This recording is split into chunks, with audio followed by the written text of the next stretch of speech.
أعوذ بالله من الشيطان الرجيم بسم الله الرحمن الرحيم وإذ فرقنا بكم البحر فأنجيناكم وأغرقنا آل فرعون وأنتم تنظرون وإذ واعدنا موسى 40 ليلة ثم اتخذتم العجل من بعده وأنتم ظالمون ثم عفونا عنكم من بعد ذلك لعلكم تشكرون وإذا آتينا موسى الكتاب والفرقان لعلكم تهتدون وإذ قال موسى لقومه يا قوم إنكم ظلمتم أنفسكم باتخاذكم العجل فتوبوا إلى بارئكم فاقتلوا أنفسكم ذلكم خير لكم عند بارئكم فتاب عليكم إنه هو التواب الرحيم۔ ترجمہ: سورہ بقرہ پہلا پارہ چھٹا رکوع۔ وَإِذْ فَرَقْنَا بِكُمُ الْبَحْرَ، اور جب ہم نے ٹکڑے کر دیا، پھاڑ دیا تمہارے واسطے دریا کو، فَأَنْجَيْنَاكُمْ، بس ہم نے تم کو نجات دی، وَأَغْرَقْنَا آلَ فِرْعَوْنَ، اور ہم نے غرق کر دیا فرعون کی آل کو، وَأَنْتُمْ تَنْظُرُونَ، اور تم دیکھ رہے تھے۔ وَإِذْ وَاعَدْنَا مُوسَىٰ 40 لَيْلَةً، اور جب ہم نے وعدہ لیا موسیٰ علیہ السلام سے 40 راتوں کا، ثُمَّ اتَّخَذْتُمُ الْعِجْلَ مِن بَعْدِهِ، پھر تم نے بنا لیا بچڑے کو اس کا معبود، وَأَنْتُمْ ظَالِمُونَ، حالانکہ تم ظلم کرنے والے تھے۔ ثُمَّ عَفَوْنَا عَنْكُمْ مِن بَعْدِ ذَلِكَ، پھر ہم نے معاف کر دیا تم کو اس کے بعد، لَعَلَّكُمْ تَشْكُرُونَ، شاید کہ تم شکر گزار بندے بن جاؤ۔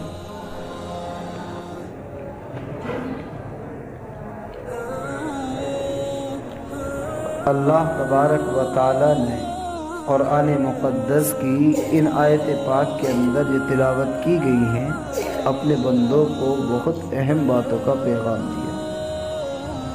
اس سے پہلے کہ میں آیت پاک سے متعلق چند باتیں آپ کے سامنے پیش کروں، یہ جاننا ضروری ہے کہ رب العالمین نے اس سے پچھلی آیات میں کن باتوں کو ذکر فرمایا۔ جو لوگ مسلسل تفسیر کے اندر حاضر ہیں، یہ گزشتہ ہفتے موجود تھے، ان کے ذہنوں کے اندر بات ہوگی، بات چل رہی تھی موسیٰ علیہ السلام کی قوم کی اور فرعون کے ظلم و ستم کی، اور اسی کے ضمن میں نے آپ حضرات کے سامنے اللہ کی توفیق کے ساتھ یہ بات ذکر کی تھی کہ جس وقت اللہ تبارک و تعالی نے موسیٰ علیہ السلام کو فرعون کی درباریوں کے درمیان اور فرعون کی سلطنت کے درمیان پیدا کرنے کا ارادہ فرمایا، اس وقت کے نجومیوں نے یہ بات بتلا دی اور یہ کہا کہ تمہاری سلطنت کو ڈھانے کے لیے، تمہاری سلطنت کو تہس نہس کرنے کے لیے تمہاری ہی قوم میں سے ایک شخص پیدا ہوگا جو تمہاری سلطنت کو ڈھائے گا، تمہاری خدائیت کے دعوے کو توڑے گا۔ اور یہ بات اس وقت کے نجومیوں نے، جو ستاروں کا علم رکھتے تھے، جو ستاروں کی گردش کو دیکھ کر اور ستاروں کے چل پھیر کو دیکھنے کے بعد اس وقت میں یہ بتا دیا کرتے تھے اندازے کے مطابق کہ اس وقت میں اب یہ کام ہونے والا ہے۔ حالانکہ شریعت اسلامیہ نے ایسے علم کو منع کیا ہے کہ جس آدمی کا علم کاہنوں کے کہنے کے مطابق وہ اپنا اعتقاد رکھے، یہ ستاروں کے علم پر اپنا عقیدہ رکھے، یہ کسی اور کے بہکانے یا بتانے پر اپنے عقیدے کو ڈھال لے، تو فرمائے کہ یہ اس کی توحید کی کمزوری ہے، اللہ سے رشتے کی کمزوری ہے۔ ایک مومن آدمی ستاروں کے چل پھیر کو کچھ نہیں مانا کرتا ہے، وہ یہ کہتا ہے کہ ستاروں کا چلنا اور پھرنا، ستاروں کا ٹوٹنا یا پھوٹنا یا ستاروں کا چمکنا یہ سب اللہ کے حکم کے محتاج ہیں۔ جو ستارے دوسروں کے حکم کے محتاج ہوں ان کے اندر خود کو کوئی صلاحیت نہیں۔ ایک اللہ کی ذات تو وہ ہے جو کسی اور کی محتاج نہیں ہے، ستاروں دوسروں کے محتاج ہیں۔ تو میں نے آپ کے سامنے یہ بات ذکر کی کہ اس وقت میں فرعون کو یہ بات نجومیوں نے جو ستاروں کا علم رکھتے تھے انہوں نے یہ بات بتلائی اور یہ کہا کہ ہم نے تمہارے حالات زندگی میں، تمہارے مستقبل میں، فیوچر میں ہم نے یہ بات دیکھی کہ تمہاری سلطنت ڈوبنے والی ہے، تہس نہس ہونے والی ہے، اس کو تمہاری قوم کا بچے کو تہس نہس کر دے گا۔ کہا کہ مردوں میں ہوگا یا عورتوں میں ہوگا؟ کہا کہ نہیں، مردوں میں ہوگا۔ فرعون نے اس وقت میں یہ حکم جاری کرا دیا اور یہ کہا کہ اگر یہ مردوں میں ہوگا تو آج سے میری پوری سلطنت کے اندر یہ اعلان کر دو، درباریوں کی ذمہ داری لگا دو، قاصدوں کی ذمہ داری لگا دو، روزانہ صبح سویرے شام دوپہر جس وقت بھی جس کو مل جائے فوراً اگر کسی کے یہاں کوئی بچے کی پیدائش ہو لڑکے کی شکل میں تو فرمایا کہ اس کو فوراً قتل کر دو۔ یہ قانون قرآن کریم نے اس کو بیان فرمایا کہ یسومونکم سوء العذاب یذبحون ابناءکم ویستحیون نساءکم۔ اس کی حالت یہ تھی فرعون کے حکم کی کہ جب کسی گھر کے اندر لڑکا پیدا ہوتا اس کو ذبح کرا دیا کرتا، اس کی ماں کے سامنے، اس کے باپ کے سامنے، اس کو ذرہ برابر درد نہیں آتا تھا۔ ایک معصوم بچے کے ساتھ کیسے کھلواڑ کرتا تھا فرعون ظالم۔ تو فرمایا کہ کتنے بچوں کو، ہزار بچوں کو اس نے کیا ہے ذبح کرا دیا۔ لیکن ظلم کی انتہا ہوتی ہے،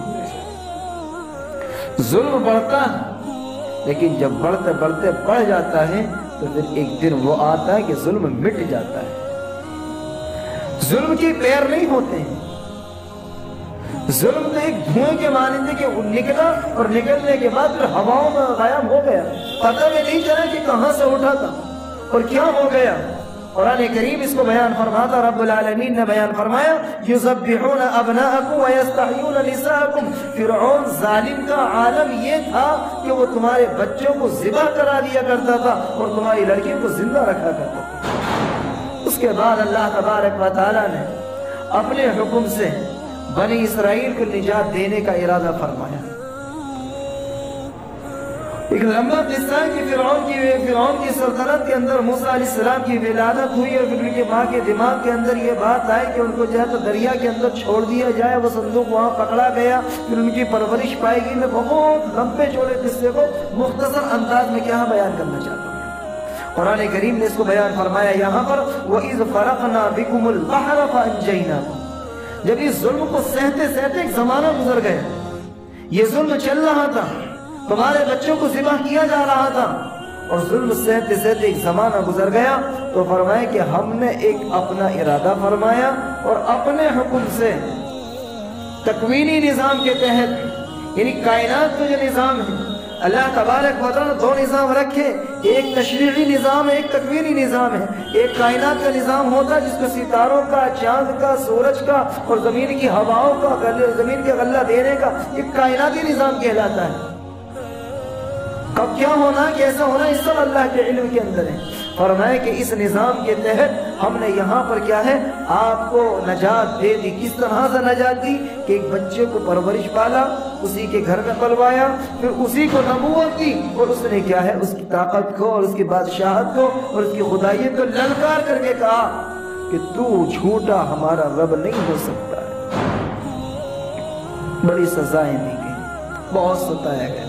قرآن کریم بیان فرماتے کہ نتیجہ یہاں تک نکلا کہ ایک رات تم سب کے سب نے یہ فیصلہ کیا کہ اس یہاں کو چھوڑ کر کے جانا، یہ برداشت نہیں ہوگا ہم سے ظلم۔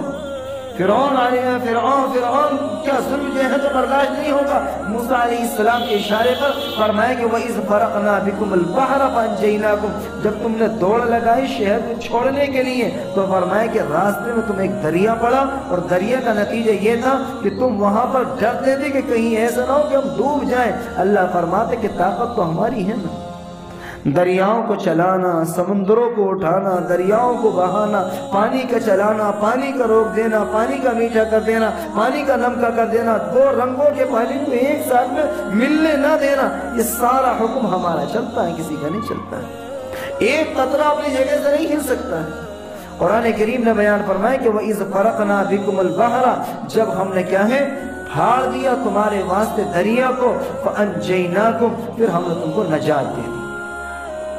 یعنی تم یہ ڈرتے تھے کہ دریا آ گیا، راستہ کیسے پار کریں گے، دوڑ لگائی تھی تم نے، دریا آ گیا کیسے راستہ پار کریں گے، لیکن تمہارا یقین، تمہارا ایمان میری ذات پر، میری طاقت پر، میری قدرت پر اتنا تھا کہ تم نے اپنے آپ کو چلتے دریا میں ڈال دیا۔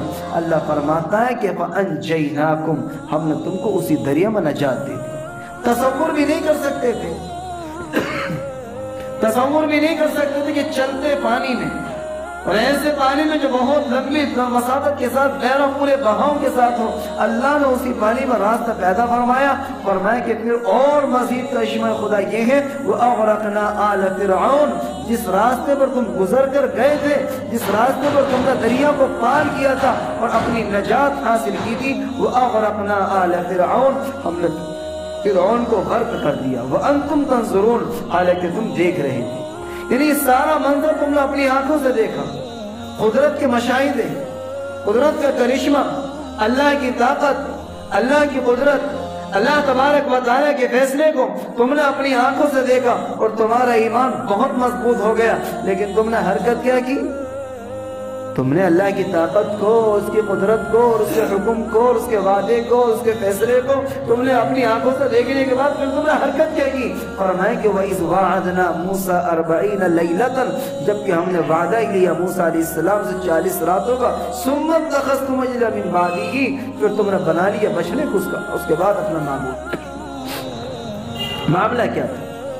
معاملہ کچھ اس طریقے سے تھا کہ موسیٰ علیہ السلام کو جب وہاں پر بلایا گیا اور وہاں پر 40 راتیں ہوئی تو انہوں نے بچڑے کو ایک اپنا معبود بنا لی۔ ایک لمبا قصہ اس کے تحت بھی، مجھے قصے میں نہیں جانا ہے۔ فرمایا کہ ثُمَّ اتَّخَذْتُمُ الْعِجْلَ، پھر ہم نے تم کو کیا ہے ایک 40 راتوں کے لیے موسیٰ علیہ السلام کو بلایا، تم نے بچڑے کو اپنا معبود بنا لیا۔ اس کے بعد وَأَنْتُمْ ظَالِمُونَ، اور تم یہ سمجھتے تھے کہ ظلم کر لیے، تم یہ سمجھتے تھے ہم نے بچڑے کو معبود بنا کر کے اللہ کی شان کے اندر کوئی کمی کر دی۔ فرمایا کہ اللہ اپنی شان میں بالکل اکیلا ہے۔ ساری دنیا نفرت کرنے پر آ جائے، ساری دنیا کفر پر اتر آئے، اللہ کی شان میں ذرہ برابر کمی نہیں ہونے کی، اور ساری دنیا فرما برداری پر آ جائے، اللہ کی شان میں کوئی بڑھوتری نہیں ہونے کی۔ قرآن کریم بیان فرماتا ہے کہ وَأَنْتُمْ ظَالِمُونَ، کچھ نہیں کہ تم نے اپنے اوپر ظلم کیا ہے۔ ثُمَّ عَفَوْنَا عَنْكُمْ مِنْ بَعْدِ ذَلِكَ، پھر ہم نے معاف کر دیا تم کو اس کے بعد، لَعَلَّكُمْ تَشْكُرُونَ، شاید کہ تم شکر گزار بندے بن جاؤ۔ اور بھی باتیں اس سے متعلق انشاءاللہ زندگی بخیر رہی تو آئندہ ہفتے بات آئیں گے۔ اللہ تعالیٰ عمل کی توفیق نصیب فرمائے، طبیعت ناساز ہے جس کی وجہ سے کو باقی رکھے۔